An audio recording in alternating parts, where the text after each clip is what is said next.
Le Cameroun n'étant plus l'hôte de la CAN 2019, suite à une décision de la Confédération africaine de football, 2 nations se sont proposées pour récupérer le flambeau.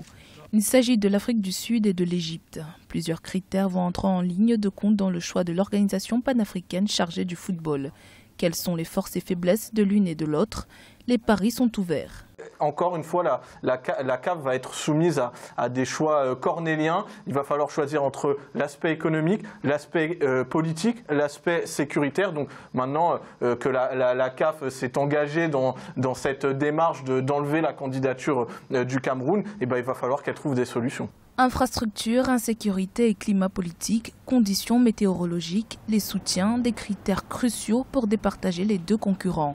Si sur le plan infrastructurel, les 2 pays se valent plus ou moins, sur le plan sécuritaire notamment, l'Égypte pourrait être désavantagée en raison de la menace terroriste. Cependant, autre aspect à prendre en compte, la présence des supporters dans le stade.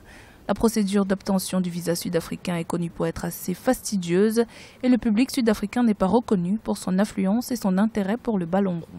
L'Égypte souffre de problèmes structurels, de problèmes sécuritaires depuis maintenant plusieurs années. Et de l'autre côté, on a l'Afrique du Sud qui a montré sa valeur dans sa capacité organisationnelle, qui dispose toujours de son parc de stade qui avait été modernisé en 2010. Donc voilà, pour moi, il y a quand même un avantage pour l'Afrique du Sud. La Coupe d'Afrique des Nations est l'une des compétitions, sinon la compétition la plus prestigieuse du continent africain. Ses retombées économiques non négligeables lui donnent d'autant plus d'intérêt. Le 9 janvier 2019, la CAF nous dira quel pays a obtenu le Graal.